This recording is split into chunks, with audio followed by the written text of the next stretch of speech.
Okay student, तो last class में हमने आरआरबी एलपी सीबीटी 2 में जो साइंस का क्वेश्चन को देख रहे थे, ठीक है।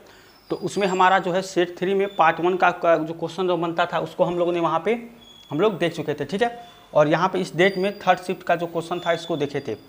आगे जो इसमें क्वेश्चन जो रह गया था उसको यहाँ पे देखेंगे, और एक जो स्टूडेंट ने कमेंट किया था जो कल 2 क्वेश्चन नहीं देखे थे उसको, तो उसको भी हम यहाँ पे देखेंगे, ठीक है, कि किस तरह से उसको सॉल्व किया जाएगा। तो आगे जो क्वेश्चन था पहले इसको देख लेते हैं, उसके बाद से उसको जो हमारा जो क्वेश्चन था उसको देखेंगे। तो आप देखेंगे यहाँ तक हमारा क्वेश्चन हो गया था, ये हमारा जो है क्वेश्चन हो गया था। इसके बाद से हम आगे क्वेश्चन देखेंगे। देखिए जो आपका क्वेश्चन है ये है, जो यहाँ पे है कि क्वेश्चन ये है कि पृथ्वी पर किसी वस्तु का भार इतना न्यूटन है, चांद पर इसका भार कितना होगा, ठीक है। तो अर्थ पर किसी व्यक्ति का जो है भार बता रहा, फिर चांद पे था। इस क्वेश्चन को आप देखेंगे पहले हम लोगों ने सॉल्व करने की कोशिश की थी कि यहाँ पे दिया है कि पृथ्वी पर किसी वस्तु का, यानी कि ये देखिए ये अगर आपका पृथ्वी है, ये आपका क्या है, पृथ्वी है, और ये आपका क्या है, ये आपका चांद है, ठीक है, ये आपका चांद है। तो इसका क्या होता है, 1/6 भाग जो होता है ये इसका भार होता है। इसका जो भी भार होगा पृथ्वी पर, उस पृथ्वी का 1/6 भाग यहाँ पे जो है आपका वो भार होगा, ठीक है। तो पृथ्वी पे कितना हो जाएगा, ये मान लीजिए आपका 150 न्यूटन दिया गया है, तो 150 का क्या हो जाएगा, 1/6 होगा यहाँ पे। तो 150 का 1/6, ठीक है। इसका करेंगे तो आपका कितना हो जाएगा, यहाँ पे 25 आ जाएगा, ठीक है। 25 न्यूटन यहाँ पे आपका निकल के चला आएगा। इसका आंसर कितना हो जाएगा, 25 न्यूटन, ठीक है। तो इस तरह से आप बताएंगे इसको क्वेश्चन। इस तरह क्वेश्चन को हम पिछले भी जो क्लास में सॉल्व कर चुके हैं, जब ग्रेविटेशन पढ़ रहे थे उसमें भी हम लोगों ने इस तरह क्वेश्चन को देखा था, ठीक है। यहाँ पे होता है कि पृथ्वी का 1/6 भाग जो होता है वो आपका चांद पे होता है। तो यहाँ का है 150, तो 150 का 1/6 करेंगे तो 25 छक्के यहाँ पे 150 आ जाएगा, यानी 25 न्यूटन यहाँ पे इसका आंसर हो जाएगा, ठीक है।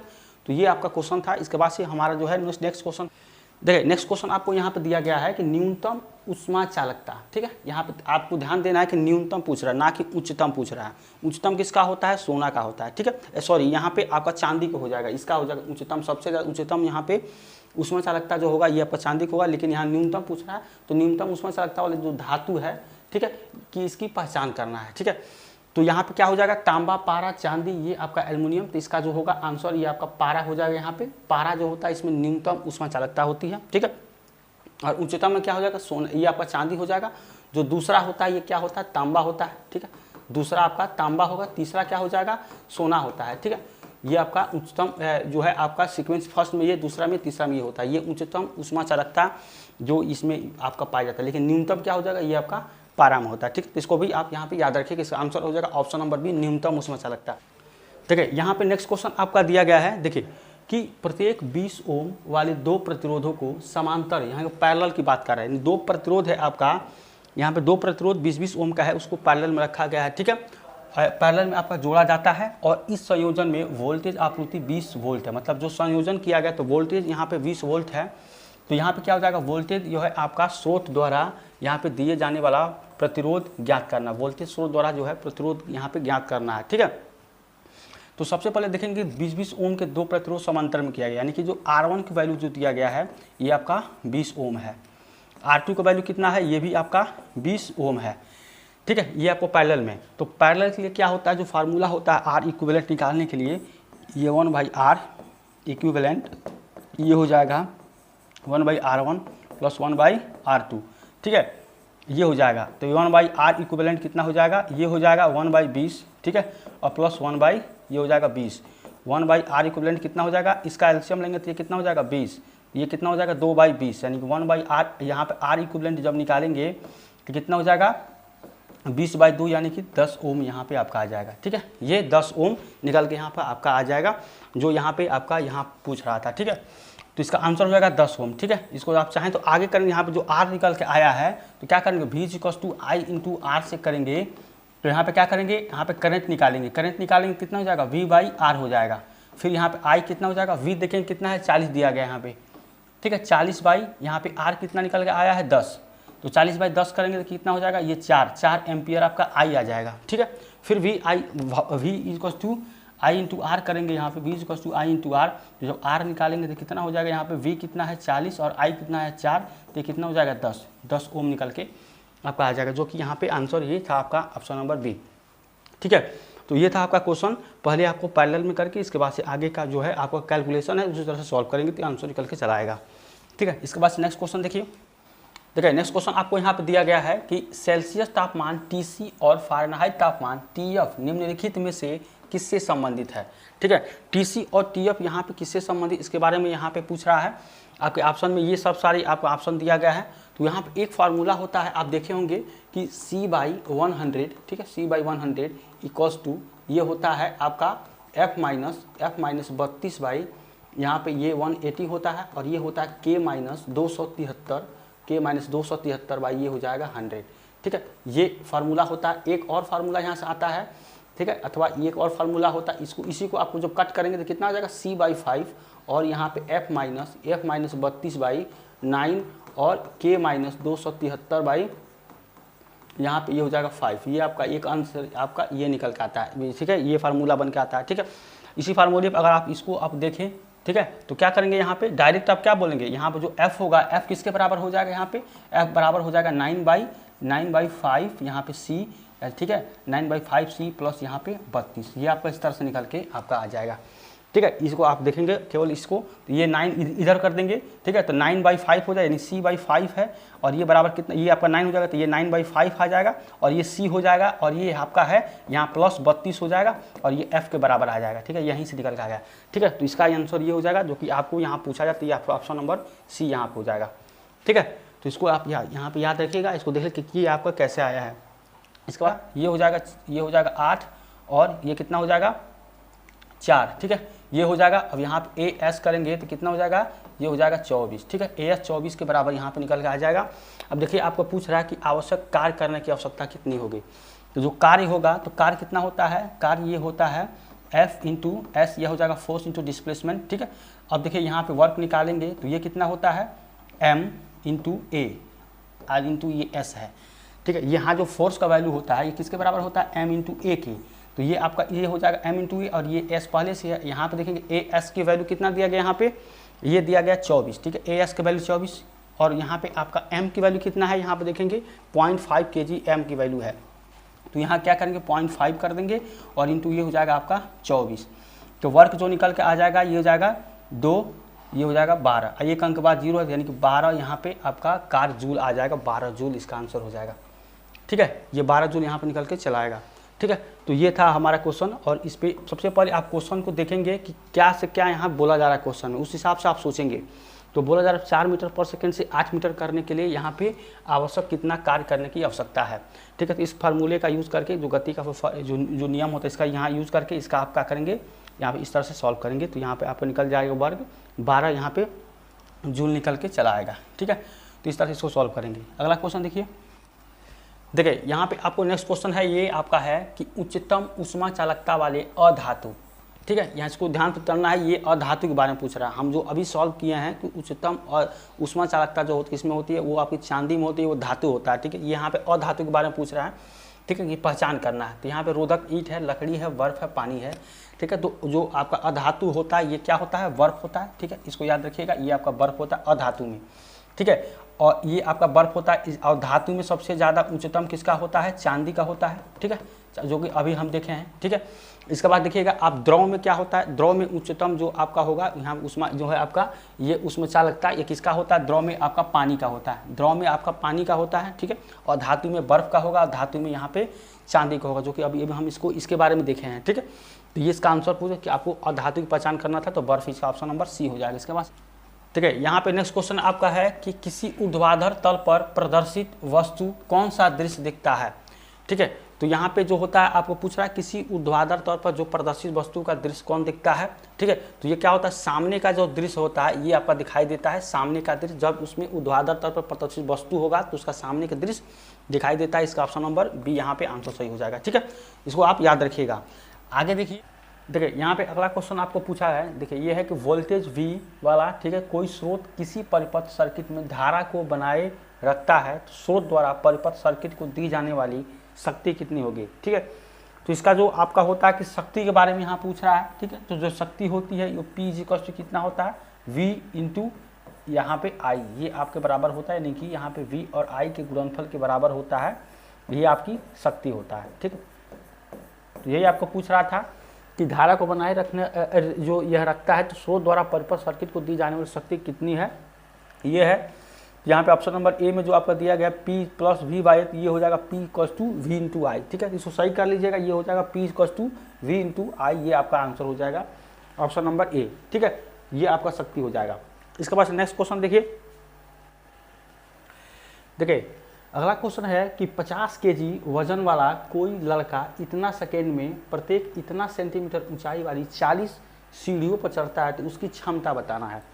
ठीक है, तो इस क्वेश्चन कैसे सॉल्व कर, देखिए क्षमता जो होता है पावर W/T, यानी कि वर्क पर टाइम होता है, वो आपका क्षमता होता है। ठीक है, तो यहाँ पे जो दिया गया उसको देखेंगे। देखिए तो m की वैल्यू दिया गया है, ये दिया गया 50 केजी। ठीक है, और इतना टाइम यानी कि जो टाइम दिया गया कितना दिया गया, ये दिया गया है 10 सेकेंड। ठीक है, 10 सेकेंड टाइम दिया गया और इतना मीटर ऊंचाई है। ठीक है, इतना मीटर ऊंचाई दिया गया है और इतना जो है आपका जो है यहाँ पे इतना सीढ़ियों पर चढ़ता है, तो उसकी क्षमता बताना है। तो जो पावर होता है ये होता है W/T। ठीक है, और ये क्या होता है, वर्क कितना होता है, फोर्स इंटू डिस्प्लेसमेंट, यानी कि F इंटू एस होता है। ठीक है, और बाई ये हो जाएगा आपका टाइम, तो यहाँ से फोर्स कितना होता है, मास इंटू एक्सेलरेशन इंटू ये हो जाएगा आपका, और ये हो जाएगा आपका टाइम। ठीक है, तो सबसे पहले देखिए मास दिया गया है, आपको AS का वैल्यू निकालना है। ठीक है, तो आप क्या करेंगे, यहाँ पे जैसे देखेंगे आपका ये डिस्प्लेसमेंट है, ये आपका A जो A है ये आपका G का ये वैल्यू है, यहाँ पे M है, ये टाइम दिया गया है। तो आप क्या करेंगे, देखिए M की वैल्यू कितना दिया गया यहाँ पे, ये देगा 50 केजी, ये 50 केजी हो जाएगा, और इंटू एक ये कितना हो जाएगा, ये हो जाएगा 10। ठीक है, उसके बाद देखिए ये हो जाएगा आपका 16 इंटू यहाँ पे 40 करेंगे, तो जो डिस्प्लेसमेंट S की वैल्यू होगा 16 इंटू 40। ठीक है, और देखेंगे यहाँ पे क्या है, सेंटीमीटर में है, तो कितना 16 चौके 64, ये आ जाएगा सेंटीमीटर में। जब इसको मीटर में जब आप कन्वर्ट करेंगे तो 100 से भाग देंगे तो कितना हो जाएगा 640/100, तो कितना हो जाएगा 6.4 यहाँ पे आपका मीटर में आ जाएगा। यानी कि यहाँ पे क्या आ जाएगा, आप यहाँ इसको करेंगे तो कितना हो जाएगा 6.4 बाई, और टाइम कितना दिया गया यहाँ पे देखेंगे, टाइम आपका 10 सेकेंड दिया गया है। ठीक है, तो ये आपका कैंसिल हो जाएगा, इसको गुणा करेंगे तो कितना हो जाएगा 2 6 25 2 32। ठीक है, ये कितना आ जाएगा, आप देखेंगे यहाँ पे 320 वाट यहाँ पे आपका आ जाएगा, 320 वाट। ठीक है, तो इस तरह से आपको पावर की जो क्षमता होगी 320 वाट आपका आ जाएगा।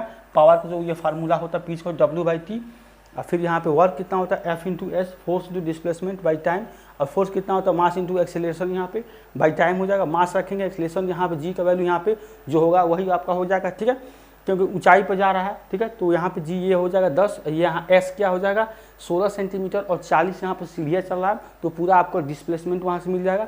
टाइम 10 दिया गया, इसका आपको जो कैलकुलेशन करेंगे ये आपका 320 वाट यहाँ पर निकल के आ जाएगा।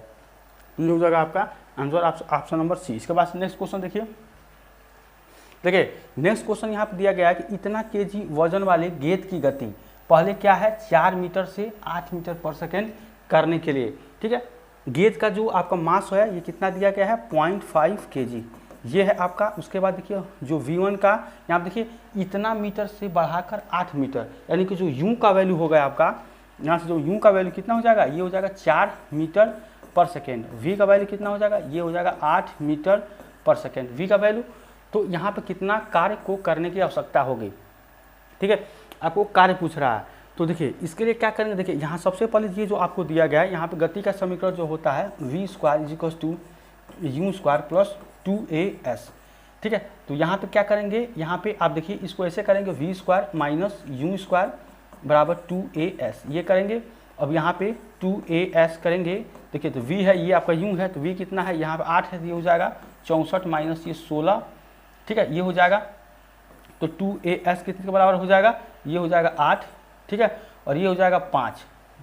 देखिए ये हो जाएगा यहाँ पे 14 में से यहाँ पे जाएगा तो 6, यहाँ 8, ये हो जाएगा आपका 4।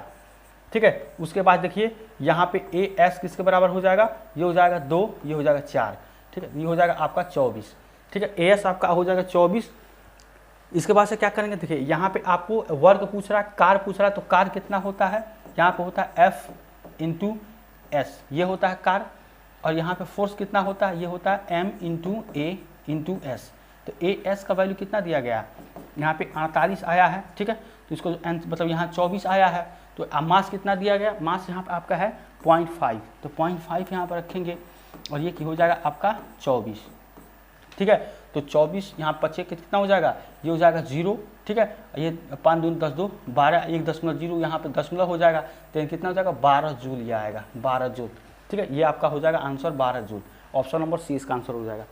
ठीक है, तो इस क्वेश्चन को आप इस तरह से सॉल्व करेंगे कि यहाँ पे इतना केजी दिया गया है, आपका जो वेग है 4 से 8 कर रहा है, तो इनिशियल वेलोसिटी आपका ये हो जाएगा, फाइनल वेलोसिटी वो हो जाएगा। ठीक है, 8 हो जाएगा। इसके बाद से इस फॉर्मूले का यूज़ करके अब क्या करेंगे, एस निकाल लेंगे। इसके बाद जो है आपका यहाँ पे निकल के आसानी से लाएगा। यहाँ पे देखिए एफ इंटू एस होता है, एफ की वैल्यू क्या होता है एम इंटू ए, और ये आपका एस पहले से, तो ए एस यहाँ निकल के आ गया है 24, फिर यहाँ पे एम है, इसे रखेंगे तो आप 12 जूल आ जाएगा। ठीक है, इसको एक बार और सॉल्व करेंगे, आसानी से, आसान है, सॉल्व हो जाएगा। इसके बाद नेक्स्ट क्वेश्चन देखिए नेक्स्ट क्वेश्चन आपको यहाँ पे दिया गया है कि 200 ग्राम वजन वाले किसी गेंद को इतना मीटर पर सेकेंड की गति से ऊपर की ओर फेंका जाता है। ठीक है, यानी वी का जो वैल्यू आपका दिया है, कितना दिया गया है, यहाँ पे जो वी का वैल्यू कितना दिया गया है, ये आपका वी का वैल्यू है 20 मीटर पर सेकेंड। ठीक है, उसके बाद से है यहाँ पे एम का वैल्यू, एम का वैल्यू यहाँ पे देखेंगे ये कितना है 200 ग्राम दिया गया। इसको किलोग्राम में चेंज करेंगे तो कितना हो जाएगा 200/1000।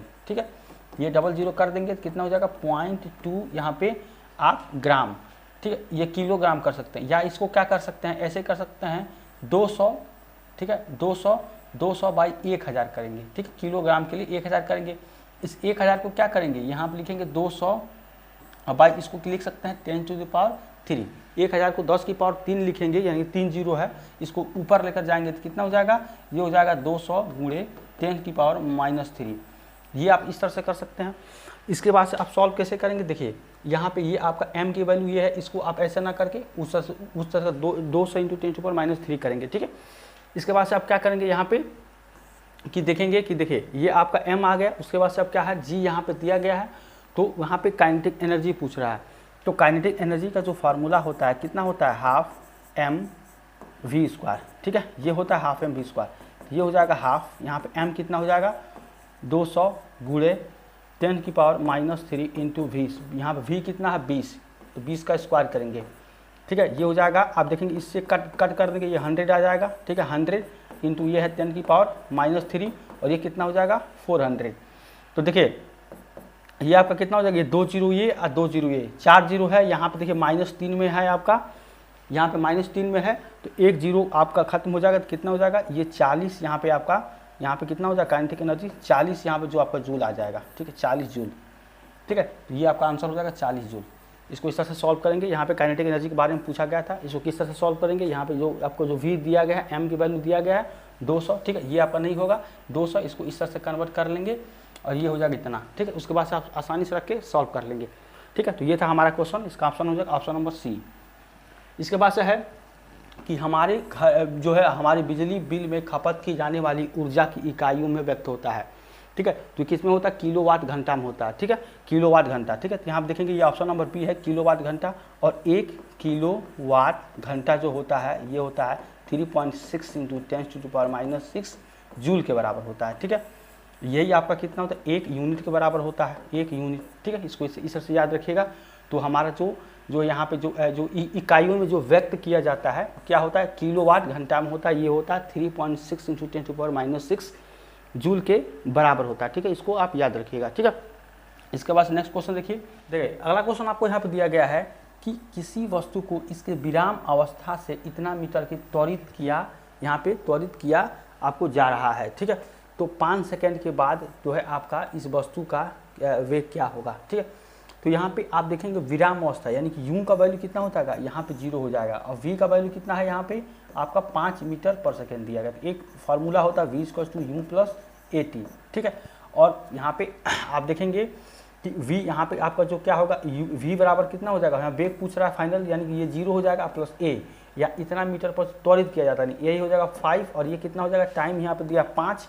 ठीक है, तो v कितना हो जाएगा, ये हो जाएगा 25 मीटर पर सेकेंड। ठीक है, यहाँ पे v हो जाएगा 25 मीटर पर सेकेंड, यही आपको पूछा जा रहा था, तो ये इसका ऑप्शन नंबर डी हो जाएगा।